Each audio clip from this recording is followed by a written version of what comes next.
Slide आप ही के लिए है, यही आ रहा है ना? हेलो? Yes sir. हाँ ठीक है, यस सर। ठीक कंटिन्यू कर है, दीजिए। आप ही के लिए है ये। बेसिकली इससे पहले कि हम क्लास शुरू करें, बस एक ब्रीफ आइडिया आपको मैं देना चाहूंगा कि ये जो टॉपिक है बेसिकली एक पॉलिटिकल टॉपिक है, बट हम पॉलिटिकल टॉपिक में नहीं जाएंगे, इसका जो लीगल एस्पेक्ट है उसको समझने का प्रयास करेंगे, और जितने भी लॉ के पॉइंट्स हैं इस पर्टिकुलर टॉपिक में, सारे जो पॉइंट्स हैं उसको बहुत अच्छे तरीके से समझेंगे, और इस तरीके से यदि हम लगातार क्लास करेंगे तो अंत में आपके पास इतना कुछ जानकारी हो जाएगा जितना में आप किसी भी एग्जामिनेशन को अच्छे तरीके से क्रैक कर सकते हैं। ठीक है, चलिए हम इसको तो छोड़िए, पहले बात करते हैं रिमांड की। अभी उमर खालिद जो एक स्टूडेंट रहे हैं जेएनयू के, और बेसिकली उन्हें अभी अरेस्ट करा गया है दिल्ली पुलिस के द्वारा, और अरेस्ट करने के बाद जो है उनको रिमांड पे रखा गया। तो पहले तो हम ये समझते हैं कि अरेस्ट क्या होता है। सीआरपीसी का जो हमारे पास कोड है, क्रिमिनल प्रोसीजर कोड, उसमें अरेस्ट के बारे में दिया गया है। मैं आगे आपको बताते चलूंगा कि अरेस्ट का मतलब क्या होता है और कैसे काम होता है, डोंट वरी, ठीक है। लेकिन अभी इस वीडियो, इस लेक्चर के according, Monica is entered waiting room, admit कर दो यार, ठीक है। इसके अकॉर्डिंग जो है आपको यह समझना होगा कि जब पुलिस अरेस्ट करती है तो 24 आवर के अंदर उनको क्या करना होता है, मजिस्ट्रेट के पास, जो मजिस्ट्रेट जुडिशियल मजिस्ट्रेट होते हैं उनके पास उन्हें प्रोड्यूस करना होता है, और उसके बाद मजिस्ट्रेट डिसाइड करते हैं कि इनका क्या करना है। यदि उन्हें छोड़ देना है तब तो बात वहीं समाप्त हो गई, कोई बात नहीं। दोबारा आप लोग एंटर कर रहे हैं। यदि उन्हें छोड़ देना है तब तो कोई इशू नहीं है, लेकिन यदि मजिस्ट्रेट साहब को लगता है कि नहीं, इन्वेस्टिगेशन के लिए इनका रहना जरूरी है, तो उस सिचुएशन में क्या करते हैं मजिस्ट्रेट, वो रिमांड पे भेज देते हैं।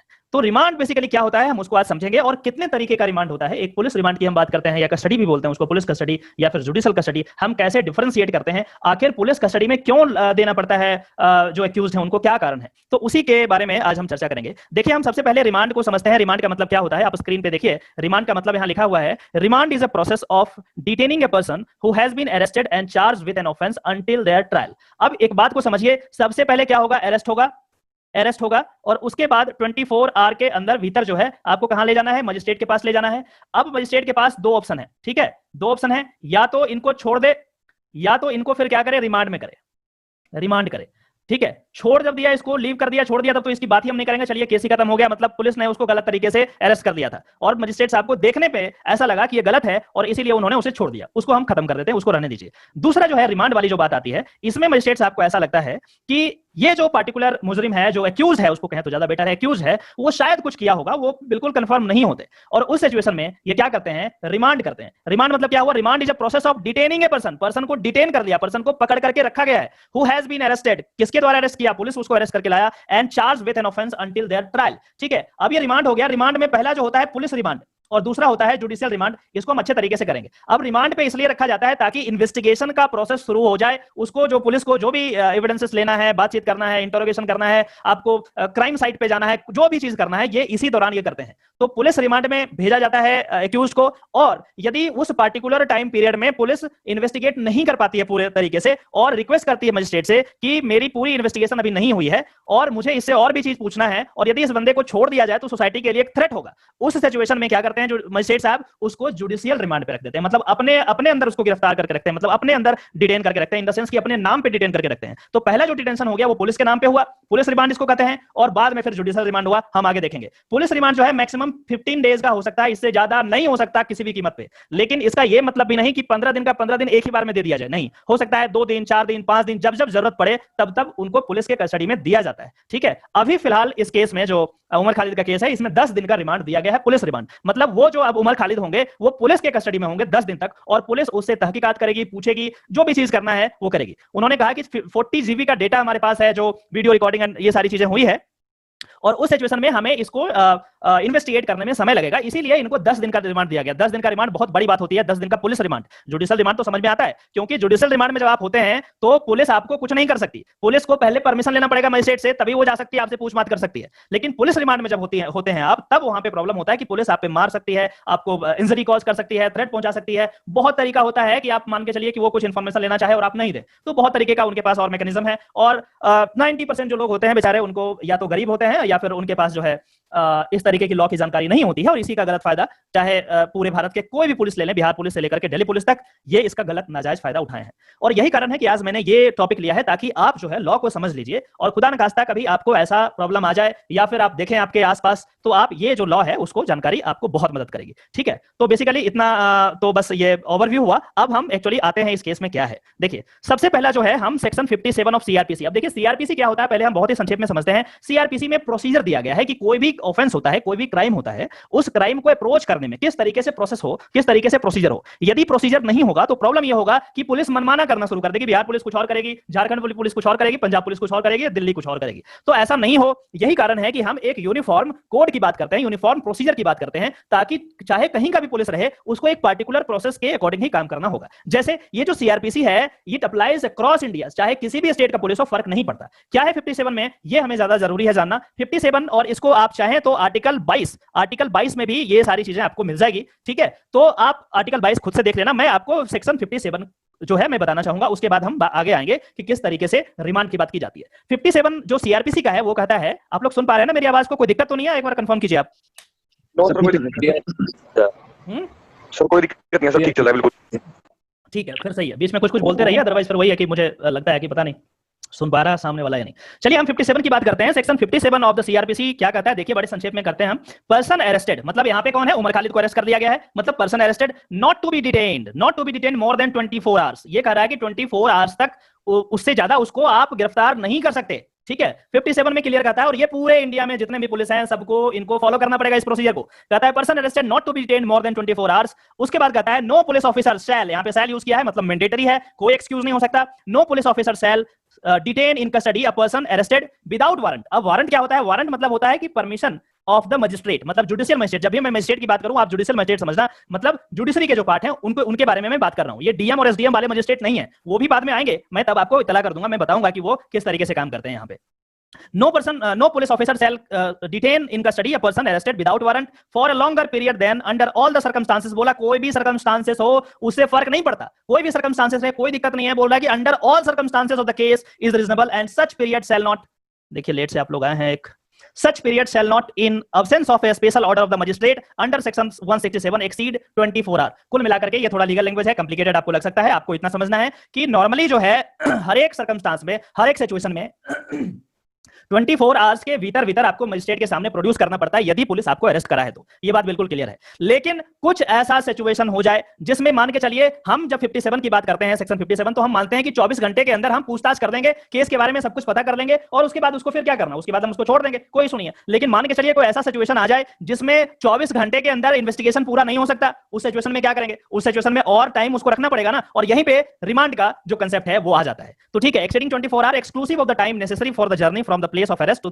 The magistrate court. यहां तो 57 सिर्फ इतना कह रहा है कि जिस प्लेस पे व्यक्ति अरेस्ट किया जाएगा वहां से टाइम, एक अरेस्ट मेमो बनाया जाता है, उसमें टाइम नोट कर दिया जाएगा, और उसके बाद उस टाइम से 24 आवर के भीतर आपको मजिस्ट्रेट के पास इसको प्रोड्यूस करना है, ठीक है। 24 आवर में आपने इन्वेस्टिगेशन यदि कर लिया तो बहुत अच्छी बात है, बहुत अच्छे पुलिस आप पुलिसिंग कर रहे हैं, लेकिन वैसा कोई नहीं करता, क्योंकि पुलिस कैसे काम करती है आपको बहुत अच्छे से पता है। अब हम क्या करते हैं कि हम अब ये मानते हैं कि अब 24 आवर के अंदर इन्वेस्टिगेशन नहीं हुआ कंप्लीट, अब क्या करें, क्या हम एक्यूज को छोड़ दें, एक तो ये है, या फिर उसको और रखें। तो दूसरा जो ऑप्शन है उसको रखना ही पड़ेगा। जब हम रखने की बात करते हैं तब मजिस्ट्रेट के पास जाते हैं, और वहां पे अब रिमांड का सिचुएशन आता है कि यदि 24 घंटे के अंदर जो इन्वेस्टिगेशन है वो कंप्लीट नहीं हुआ है, अगला जो 167 है, यही जो है इंपॉर्टेंट है इस पार्टिकुलर पूरे के पूरे जो एपिसोड है, इसमें पूरा का पूरा जो है 167 सीआरपीसी का है, इसी पे बेस्ड है। कहता है procedure when investigation can not be completed in 24 hour. अब 24 आवर में होता तब तो चलो बात ही खत्म कर देते, अब 24 आवर्स में ये कंप्लीट ही नहीं हो रहा है। मतलब ये हुआ जैसे अभी उमर खालिद के केस में ये कह रहे हैं कि हमको 40 जीबी डेटा देखना है, चेक करना, इन्वेस्टिगेट करना, भैया 24 आवर में कैसे करें, तो इसीलिए आप मुझे इसको यहीं रखेंगे, इसको आप जो है पुलिस कस्टडी में दो। अब देखिए इसमें क्या कहता है, हम पूरे एक्ट को नहीं पढ़ेंगे, आपके लिए मैंने कुछ लाइंस को हाईलाइट कर दिया है, हम सिर्फ उसी चीज को देखेंगे, और आगे आगे जैसे जैसे आप जो इंपॉर्टेंट चीज देख लेंगे उसके बाद आपको समझना, आप समझ पाएंगे, ठीक है। देखिए पहला क्या कहता है कि whenever any person is arrested and detain in custody, अभी इनको अरेस्ट कर लिया गया है, डिटेन कर दिया गया है, and it appears that the investigation cannot be completed, ये उनको ऐसा लग रहा है, and it appears that the investigation cannot be completed within the period of 24 hours fixed by the section 57 हमने देखा, उसमें कहा कि 24 आवर में सब कुछ करके मजिस्ट्रेट के पास आप दे दो, लेकिन अब कह रहा है कि यदि 24 आवर में ये इन्वेस्टिगेशन पूरा नहीं हो सकता तब क्या करेंगे, उसे छोड़ तो नहीं सकते, तो अब जो है ये 167 का प्रोसीजर को फॉलो करना पड़ेगा। Whenever any person is arrested and detained in custody and it appears that the investigation cannot be completed within the period of 24 hours fixed by section 57 and there are grounds for believing that the accusation or information is well founded, और magistrate को ऐसा लग रहा है कि जो accusation इस पे लगाया जा रहा है, जो इंफॉर्मेशन पुलिस ने उन्हें दिया है ये वेल फाउंडेड है, ये रीजनेबल है, ऐसा नहीं कि किसी को पकड़ के लाया और कुछ भी बोल रहा है तो मजिस्ट्रेट इज नॉट बाउंड, वो छोड़ देंगे उसको। लेकिन यहाँ पे कह रहा है कि यदि मजिस्ट्रेट को लगता है grounds for believing that the accusation or information is well founded, the officer in charge of the police station or the police officer making the investigation, if he is not below the rank of sub inspector, shall forthwith transmit to the nearest judicial magistrate a copy of the entries in the diaries hereinafter prescribed relating to the case and shall at the same time forward the accused to such magistrate। अब इतना सारा बड़ा बड़ा चीज लिख दिया, इसमें इतना ही आपको समझना है कि यदि ग्राउंड्स है ऐसा जिसमें कुछ ना कुछ निकल के आ सकता है, इंफॉर्मेशन उसके पास पुलिस के पास है, तो पुलिस क्या करेगा, 24 घंटे के बाद वो रिस्क नहीं ले सकता, उसके बस की बात नहीं है। वो क्या करेगा, नियरेस्ट मजिस्ट्रेट के पास, नियरेस्ट मजिस्ट्रेट जुरिसडिक्शन का फर्क नहीं पड़ता, सबसे नजदीकी मजिस्ट्रेट है वहां पे जाएंगे और डायरी में जो एंट्री करके रखा है उस बात, जब भी आप अरेस्ट करते हैं तो एंट्री करना पड़ता है, वो लेकर के जाएंगे और बताएंगे सर ऐसी ऐसी बात है, मैंने इसको अरेस्ट कर लिया है। अब क्या होगा, आगे बढ़ते हैं, देखिए क्या कहता है। The magistrate to whom an accused person is forwarded under this section may, whether he has or has not jurisdiction to try the case, from time to time authorize the detention of the accused in such custody as such magistrate thinks fit। अब बोल रहे हैं कि magistrate साहब को जो सही लगेगा उस पार्टिकुलर परिस्थिति में वही काम करेंगे। यदि उनको लगता है कि इसको रखा जाए, रिमांड पे रखा जाए, इसको कस्टडी में रखा जाए तो कस्टडी में रखेंगे, अदरवाइज उसको छोड़ देंगे। लेकिन अब क्या कहता है, देखिए इंपॉर्टेंट है, यहाँ पे कहता है for a term not exceeding 15 days in whole, मतलब पुलिस कस्टडी की बात जो कर रहे हैं अभी आप, क्योंकि पुलिस यहाँ पे आई है मजिस्ट्रेट के पास, उन्होंने रिक्वेस्ट करा है कि साहब आप कुछ दिन तक इस बंदे को मेरे पास, आप मेरे कस्टडी में रख दो, मुझे पूछ मत करना है। अब मजिस्ट्रेट को यदि नहीं लगा, यदि लगा कि पुलिस गलत बोल रही है, बेकार बात बोल रही है, तब तो छोड़ देगा उसको। लेकिन यदि मजिस्ट्रेट को लगा, वही यहाँ पे देखिए लिखा है ना, things fit for a term, यदि लगा कि उसको रखना है तो कहता है for a term not exceeding 15 days in whole, मतलब कोई भी परिस्थिति में 15 दिन से ज्यादा पुलिस कस्टडी में आप किसी को रिमांड पे नहीं भेज सकते हैं, 15 दिन से ज्यादा नहीं भेज सकते हैं। और वो भी 15 दिन एक बार में नहीं होता है, वो जब जब पुलिस उनको रिक्वेस्ट करती है, मांगती है, तो उनको दिया जाता है। जैसे कभी 2 दिन दे दिया जाएगा, कभी 4 दिन दे दिया जाएगा, कभी 5 दिन दे दिया जाएगा, कभी 7 दिन दे दिया जाएगा, डिपेंड करता है उस पार्टिकुलर सिचुएशन में कितने दिन की जरूरत है जिसमें कि इन्वेस्टिगेशन पूरा हो जाए, जो प्रीलिमिनरी इन्वेस्टिगेशन है कम से कम उतना। अब इस सिचुएशन में इनको उमर खालिद को 10 दिन का पुलिस रिमांड दिया गया है, इस केस में 10 दिन का दिया गया, जो कि काफी ज्यादा हैवी होता है। 10 दिन बहुत बड़ी बात है। एक दिन यदि आप पुलिस लॉकअप में रह जाए ना तो फिर हालत खराब कर देता है पुलिस, क्योंकि वो लॉफुल काम ही नहीं करते, फिर वो मारधाड़ और ये सारी चीजें करते हैं। ठीक है, अब कैसे बैलेंस इसको करेंगे वो बाद में हम देखेंगे। यहाँ पे इनको 10 दिन के लिए पुलिस कस्टडी में दिया गया है। अब आप समझ गए होंगे कि रिमांड क्या होता है, रिमांड तो समझ में आ गया ना कि क्या होता है, ये बात बताइए। आप किसी को कोई परेशानी है तो आप बताइए एक बार, उसके बाद हम आगे फिर प्रोसीड करेंगे। समझ में आया रिमांड का मतलब क्या होता है, पुलिस क्यों लेती है, पुलिस को पुलिस अपने कस्टडी में क्यों रखना चाहती है, उसका कारण समझ में आ गया? यस सर, आ गया। हाँ सर, यस सर, ठीक है, यस सर, आगे समझ। ओके फाइन, ठीक है। अब हम आगे बढ़ते हैं और हम सिर्फ उतना ही पोर्शन करेंगे इस पार्टिकुलर सेक्शन का। देखिए एक ही सेक्शन है और बहुत लंबा है, तो बहुत मतलब इवन आप लॉ पढ़ने के टाइम भी ये समझ में नहीं आता ढंग से, क्योंकि बहुत ही ज्यादा बोरिंग होता है सीआरपीसी पढ़ना। मैं आपको इंटरेस्टिंग कुछ बना करके एग्जांपल्स वगैरह देकर के करूंगा ताकि आपका जो है कंसंट्रेशन जो है खत्म नहीं हो। देखिए अब जो इंपॉर्टेंट बात है, कहता है द मजिस्ट्रेट, मैं दोबारा कह रहा हूं कि जब भी हम मजिस्ट्रेट की बात करते हैं तो ये जुडिशियल मजिस्ट्रेट होते हैं। मैं एग्जीक्यूटिव मजिस्ट्रेट जो है उसके बारे में मैं बात नहीं कर रहा। एग्जीक्यूटिव मजिस्ट्रेट की जब हम बात करते हैं तो उसमें जो आईएएस ऑफिसर होते हैं, एसडीएम, ठीक है, डीएम, ये सब आते हैं, ये एग्जीक्यूटिव मजिस्ट्रेट होते हैं। लेकिन जब भी सीआरपीसी की बात होती है, मैक्सिमम टाइम में जो मजिस्ट्रेट की बात यहाँ पे होती है वो जुडिशियल मजिस्ट्रेट की होती है, न्यायिक दंडाधिकारी जिनको हम हिंदी में कहते हैं, उनके लिए होता है। ठीक है, क्योंकि उन्हीं के पास पावर है पनिश करने का। एसडीएम और डीएम के पास किसी को पनिश करने का पावर नहीं है, प्रिवेंटिव पावर्स हैं, लेकिन पनिश नहीं कर सकते किसी को ये, क्योंकि ये पनिश करने का जो एडजुडिकेटिंग पावर है वो सिर्फ जुडिशरी के पास है, और इसीलिए जुडिशियल मजिस्ट्रेट कर सकते हैं, इसीलिए उनको क्या कहते हैं, न्यायिक दंडाधिकारी। ठीक है, चलिए आगे देखते हैं। कहता है the magistrate may authorise the detention of the accused person otherwise than in custody of the police. अब देखिए यहाँ पे कहा कि चलो 15 दिन तो आपने कर दिया, कोई बात नहीं। अब कह रहा है कि 15 दिन चलो मान के चलो हो गया, उसके बाद भी कुछ नहीं मिला पुलिस को, हो सकता है बहुत बड़ा कुख्यात अपराधी हो, नहीं उगलवा पाया उससे, तो उस सिचुएशन में यदि जरूरत है कि 15 दिन से ज्यादा रखा जाए उसको, तो अब किसी भी हालत में पुलिस कस्टडी में वो नहीं रह सकता। तो कहां रखोगे उसको, तो मजिस्ट्रेट खुद अपने अंदर उसको रख लेता है, अपने अंदर उसको बोलते हैं जुडिशियल कस्टडी। जुडिशियल कस्टडी मतलब ये हुआ कि जज अपने अंदर उसको रखा है, और कोई भी बंदा यदि उससे मिलने का प्रयास करे, कुछ पूछताछ करने का प्रयास करे, कोई भी इंफॉर्मेशन लेने का प्रयास करे, चाहे वो कितना बड़ा अधिकारी क्यों ना हो, फर्क नहीं पड़ता, बिना मजिस्ट्रेट के, जो मजिस्ट्रेट उसको जुडिशियल कस्टडी में डाला है, बिना कोर्ट के परमिशन के उसे देख भी नहीं सकता, वो छूने का तो दूर बात आप छोड़ दीजिए, देख भी नहीं सकता। इसीलिए ये जो जुडिशियल कस्टडी है वो प्रोटेक्टिव होता है। लेकिन पुलिस कस्टडी में पुलिस जो है अपने लॉकअप में बंद करके रखती है। यदि आप थाना गए होंगे कभी तो वहां पे लॉकअप आपको नजर आया होगा, वो लॉकअप में उसको बंद करके रखते हैं और उसके बाद जो भी कार्रवाई होती है करने का करते हैं। और जब जुडिशियल कस्टडी की बात करते हैं तो उनको जेल में रखा जाता है और बिना परमिशन ऑफ दिस मजिस्ट्रेट वो उनको कोई भी व्यक्ति नहीं देख सकता। चलिए आगे हम बात करते हैं, काफी लेट आ रहे हैं हाँ, तो यही है इसका, ये कहता है कि यदि 15 दिन से ज्यादा उसको रखना पड़े तब वो कह रहा है कि जुडिशियल कस्टडी में होगा। तो वही बात यहां कह रहा है कि the magistrate may authorise the detention of the accused person otherwise than in the custody of the police beyond the period of 15 days. 15 दिन से ज्यादा भी रख सकता है if he is satisfied that adequate grounds exist for doing so. यदि magistrate साहब को, जुडिशियल मजिस्ट्रेट साहब को ऐसा लगता है कि एडिक्वेट ग्राउंड्स ऐसा है कि उसको और ज्यादा दिन तक रखा जाए तो रखा जाएगा। लेकिन आगे क्या कहता है, आगे कहता है but no magistrate shall authorise the detention of the accused person in custody under this paragraph for a total period exceeding अब देखिए जो अगला 2 पॉइंट है बहुत इंपॉर्टेंट है, ध्यान से समझिएगा क्या कह रहा है।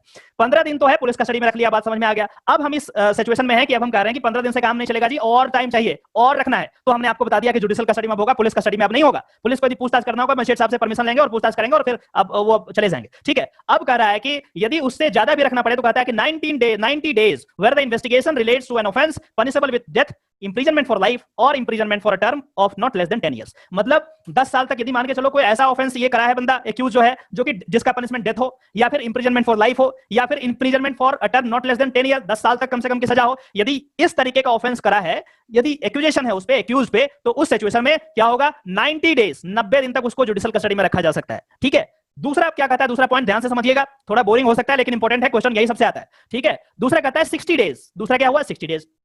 कब 60 days? 60 days where the investigation relates to any other offense and on the expiry of such said period of 90 days or 60 days as the case may be, the accused person shall be released on bail if he is prepared to and does furnish bail। अब कहता है कि 60 days 90 days तो हमें समझ में आ गया, यदि पनिशमेंट उसका वैसे ऑफेंस का जिसका डेथ है, इंप्रिजनमेंट फॉर लाइफ है, मतलब जिसको उम्र कैद कहते हैं, और imprisonment for a term not less than 10 year का कम से कम पनिशमेंट है, उस सिचुएशन में 90 दिन तक उसको जुडिशियल कस्टडी में रखा जा सकता है इन्वेस्टिगेशन पर्पस के लिए कि उसको इन्वेस्टिगेट करना। 60 days where the investigation relates to any other offense, कोई दूसरा ऑफेंस किया है जिसका पनिशमेंट डेथ नहीं है, इंप्रिजनमेंट फॉर लाइफ नहीं है, imprisonment for a term of not less than 10 years है, मतलब ये हुआ कि 10 साल से नीचे वाला जो ऑफेंस है जिसका पनिशमेंट, उसमें 60 डेज जुडिशियल कस्टडी में रखा जा सकता है। और उसके बाद क्या कहता है, ये यदि मान के चलो कंप्लीट हो जाए पीरियड, उसके बाद कहता है accuse person shall be released. Shall be released मतलब उसको रिलीज करना पड़ेगा, आजीवन आप उसको नहीं रख सकते। आपका इन्वेस्टिगेशन नहीं पूरा हो रहा है, ये आपकी कमी है, आपका पुलिस बेकार है, आपके पुलिस को इन्वेस्टिगेशन करने नहीं आता, तो क्या कीजिएगा, किसी को आप जिंदगी भर के लिए जेल में बंद कर देंगे बिना एक्यूजेशन के, बिना प्रूफ के, नहीं कर सकते। तो इसीलिए क्या है कि मैक्सिमम 90 डेज और ऑफेंस मैंने बता दिया, और उसके बाद दूसरे तरीके का ऑफेंस में 60 डेज। ठीक है, और उसके बाद कहता है accuse person shall be release on bail, और जैसे ही ये पीरियड खत्म होगा shall be release on bail if he is prepared to and does furnish bail. मतलब ये हुआ यदि जो एक्यूज है, जो जेल में है, जो जुडिशियल कस्टडी में है, वो यदि बेल लेना चाहता है तो उसको बेल मिलेगा, लेकिन उसके लिए शर्त यह होगा कि बेल बॉन्ड भरना पड़ेगा, उसको बेल का जो सिक्योरिटी अमाउंट होता है वो अमाउंट मजिस्ट्रेट निर्धारित करते हैं, वो अमाउंट देना पड़ेगा, और उसके बाद जो भी टर्म्स कंडीशंस बेल के होंगे वो फुलफिल करना पड़ेगा, तभी उनको छोड़ा जाएगा। अभी भी यदि आप डेटा देखेंगे क्राइम ब्यूरो का तो आपको पता चलेगा कि बहुत ज्यादा ऐसे कैदी हमारे पास हैं जो बेल नहीं ले सकते, उनके पास पैसा ही नहीं है सिक्योरिटी भरने का, वो कैसे लेंगे बेल, और बिना सिक्योरिटी का तो आपको बेल मिलेगा नहीं। तो ये जरूरी है कि बेल तो मिल जाएगा, लेकिन इसके लिए कंडीशन यह है कि आपको क्या करना पड़ेगा, जो भी अमाउंट या फिर जो भी कंडीशन मजिस्ट्रेट के द्वारा निर्धारित किया जाएगा वो आपको फुलफिल करना पड़ेगा। जैसे आप इस देश को छोड़ करके बाहर नहीं जाएंगे, आपको बोलेगा अपना पासपोर्ट यहाँ जो कोर्ट में सबमिट कीजिए, आप बोलोगे नहीं जी कोर्ट में मैं नहीं सबमिट कर रहा, तो फिर जेल में रहो, आप नहीं छूट पाओगे। तो कंडीशन फुलफिल करना पड़ेगा, ये चीज है। बेल का सिंपल मतलब होता है कि इन्वेस्टिगेशन जो है वो चलेगा, अभी इन्वेस्टिगेशन हो चुका है एक्चुअली, और ट्रायल जो है वो चलेगा आगे भी, और जब जब कोर्ट आपको बुलाएगी वो आपको जाना पड़ेगा। यदि आप ब्रीच करते हैं तो फिर दिक्कत होगा, इसीलिए आपको बेल दे दिया जाता है, आपको जेल में नहीं रखा जाता है। ठीक है, तो ये बात हो गई, ये इंपॉर्टेंट है। उसके बाद आगे बढ़ते हैं, कहता है कि no magistrate shall authorise detention of accused in custody of the police under this section unless the accused is produced before him in person for the first time and subsequently every time till the accused remains in custody of the police. देखिए बहुत important चीज है, मैं जब इस बार order पढ़ूंगा, ये उमर खालिद वाला ऑर्डर पढ़ूंगा ना लास्ट में, ये लेक्चर खत्म करने के बाद मैं ऑर्डर दिखाऊंगा कि क्या पास हुआ है उसका एक पैराग्राफ, तब यहां से मैं आपको रिलेट करूंगा। यहां पे कह रहा है कि no magistrate shall authorise detention of the accused in custody of the police under this section unless the accused is produced before him। मतलब जरूरी है कि एक्यूज को मजिस्ट्रेट के पास इन पर्सन लेके जाना पड़ेगा, उसको देखेंगे मजिस्ट्रेट साहब, कुछ सवाल पूछेंगे और उसके बाद उनको लगेगा तभी करेंगे। यदि पुलिस नहीं ले जाती है और पुलिस सिर्फ ये कहती है कि सर वो थाना में बंद है, कोई दिक्कत नहीं, आप बस साइन कर दो, ऐसे नहीं चलता, तो मजिस्ट्रेट साहब बोलेंगे पहले उसको लेके आओ मेरे कोर्ट में और उसके बाद मैं देखूंगा, उसके बाद ही दे सकता। ठीक है, वही कह रहा है कि no magistrate shall authorise of the accused in custody of the police under this section unless the accused is produced before him in person, मतलब उसको जाना होगा वहां पे for the first time, पहली बार में, and subsequently every time till the accused remains in the custody of the police। तो police के पास यदि 10 दिन रखना है तो हो सकता है वो टर्म्स लगा सकते हैं मजिस्ट्रेट साहब की, हर दिन शाम 6 बजे तुम इसको लेकर के मेरे पास आ जाना, ताकि वो देखेंगे कहीं मारधाड़ तो नहीं किया है, कहीं चोट तो नहीं है, कोई इंजरी तो नहीं है, कुछ इस तरीके की चीजें, तो ये कंडीशन हो सकता है। ठीक है, चलिए अब जो हम इंपॉर्टेंट चीज है हम यहाँ पे देखते हैं, जो हाईलाइट है हम वही देखेंगे। देखिए इन केस ऑफ वुमेन, कहता है कि यदि औरत है तो उसमें क्या होगा, 18 ईयर से नीचे यदि है तब क्या करेंगे। In case of a women under 18 years of age the detention shall be authorised to be in custody of a remand home और रिकॉग्नाइज्ड सोशल इंस्टीट्यूशन। उस केस में उनको लॉकअप में तो नहीं रख सकता पुलिस, तो क्या होता है गवर्नमेंट का रिमांड होम होता है वुमेन के लिए, तो वहां पे रखा जाता है उनको। ठीक है, उसको लॉकअप में नहीं रख सकते। ठीक है, चलिए कुछ और इंपॉर्टेंट पॉइंट देखते हैं। कहता है देखिए यहाँ पे where a judicial magistrate is not available. अब मान के चलिए कि उस सिचुएशन की बात कर रहा है जब जुडिशियल मजिस्ट्रेट है, तब तो बात समझ में आ गई कि ऐसे ऐसे चीज होगा, पहले उसको ले जाएंगे, 24 घंटे में होना चाहिए, 24 घंटे में नहीं हुआ तो आगे हम उसको अप्लाई करेंगे कि आप रिमांड दे दो। रिमांड उसको दे भी दिया गया, 15 दिन से ज्यादा नहीं दे सकते, और यदि ऐसा लगा कि 15 दिन से ज्यादा रखने की जरूरत है तो जुडिशियल रिमांड होगा, 90 दिन का हो सकता है, है, 60 दिन का हो सकता है। मजिस्ट्रेट को हमेशा उसको देखना पड़ेगा, मतलब पहली बार उसको ले जाना पड़ेगा और उसके बाद सब्सिक्वेंटली जब मजिस्ट्रेट साहब बोलेंगे उस व्यक्ति को लाना पड़ेगा। ये सब बात तो समझ में आ गया। लेकिन अब ये सिचुएशन कर रहा है कि यदि जुडिशियल मजिस्ट्रेट है ही नहीं उस डिस्ट्रिक्ट में, हो सकता है छुट्टी पे हो, डेथ हो गया हो, कुछ और कारण रहा हो, उस पार्टिकुलर पोजीशन पे नहीं है, अब क्या करोगे? अब देखिए क्या कहता है कि where a judicial magistrate is not available, transmit to the nearest executive magistrate. बोला कि आप जब यहाँ पे मजिस्ट्रेट जो जुडिशियल मजिस्ट्रेट है ही नहीं, किसी कारण से नहीं हो सकते हैं, छुट्टी पे गए, कुछ भी हो सकता है, उस सिचुएशन में क्या होगा? ट्रांसमिट द केस किसको करना है? To the nearest executive magistrate. अब ये जो एग्जीक्यूटिव मजिस्ट्रेट है ये आपके एसडीएम और डीएम साहब हो सकते हैं। अब यहाँ पे एग्जीक्यूटिव मजिस्ट्रेट का काम आया है। वैसे पूरे सीआरपीसी में बहुत ऐसा कम सेक्शन है जहां पे एग्जीक्यूटिव मजिस्ट्रेट को पावर दिया गया है, सच प्रिवेंटिव पावर है, लेकिन इस तरीके की पावर नहीं दी गई है, ठीक है। लेकिन यहाँ पे अर्जेंसी है, क्या कर सकते हैं? जुडिशियल मजिस्ट्रेट नहीं है तो कैसे करोगे? करना तो पड़ेगा। तो उसमें पुलिस के कोई अधिकारी कितना भी बड़ा हो, यहाँ पे देखिए एग्जीक्यूटिव मजिस्ट्रेट की बात की, यहाँ पे डीजीपी की बात नहीं की, यहाँ पे कितने भी बड़े रैंक पे पुलिस ऑफिसर रहे उससे फर्क नहीं पड़ता, उसके पास नहीं ले जा सकते आप। तो क्या होगा? दूसरे ब्रांच, कौन है ये? Administrative officer. क्या है?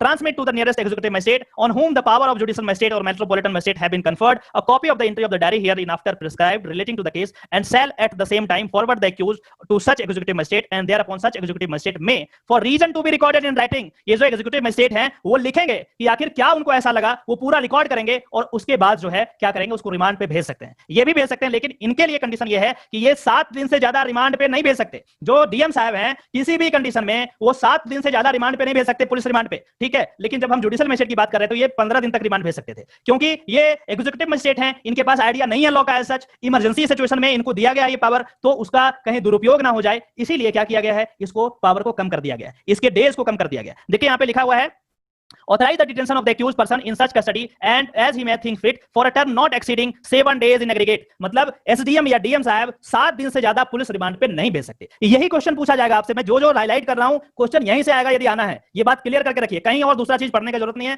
यही सारी चीजें आएगी यदि इस टॉपिक से क्वेश्चन बनेगा तो, ठीक है। ऐसा आएगा कि एग्जीक्यूटिव मजिस्ट्रेट कितने दिन तक मैक्सिमम भेज सकते हैं रिमांड पे? 7 दिन, 7 दिन से ज्यादा नहीं। लेकिन जुडिशियल मजिस्ट्रेट 15 दिन तक भेज सकते हैं और अपने अंदर वो रखेंगे तो वो तो अलग है। जुडिशियल कस्टडी में वो अपने दिन तक, अपने अंदर 90 दिन तक या 60 दिन तक, और वैसे पुलिस कस्टडी में 15 दिन तक। लेकिन यहाँ पे डीएम साहब के पास क्या पावर है? वो भी इमरजेंसी पावर है, जहां पे जुडिशियल मजिस्ट्रेट नहीं होंगे तब। यदि जुडिशियल मजिस्ट्रेट है तब तो खैर कोई उनके पास जाने की जरूरत ही नहीं है, क्योंकि ये न्यायिक चीज है, जुडिशियल चीज है, तो वो क्या करेंगे? जुडिशियल पावर ही नहीं उनके पास होता है। इसीलिए मैंने आपसे कई बार कहा है कि डीएम और एसडीएम को पनिश करने का पावर नहीं होता, प्रिवेंटिव पावर होता है, ठीक है। पनिश करने की पावर हमेशा कोर्ट के पास ही होती है, दूसरा कोई भी अथॉरिटी नहीं कर सकता। तो ये वाला इंपॉर्टेंट हो गया। चलिए कुछ और देखते हैं। आगे कहता है before the expiry of period aforesaid the executive magistrate shall transmit to the nearest magistrate. अब बोला कि जैसे 7 दिन का एग्जीक्यूटिव मजिस्ट्रेट दे दिया, 7 दिन तक का, अब 7 दिन तक ये खत्म हो जाए उससे पहले ही क्या कर रहा है कि executive magistrate shall transmit to the nearest judicial magistrate the record of the case together with the copy of the entries and diaries. अब बोला कि ये जो 7 दिन का जो दिया गया है एग्जीक्यूटिव मजिस्ट्रेट के द्वारा, जैसे ही ये खत्म होने वाला रहे उससे पहले ही क्या करना है, चाहे इस एरिया में जुडिशियल मजिस्ट्रेट रहे या ना रहे, तो किसी और एरिया में होंगे, नियरेस्ट कहीं तो आसपास होंगे, तो न्यायिक अधिकारी के पास। इसीलिए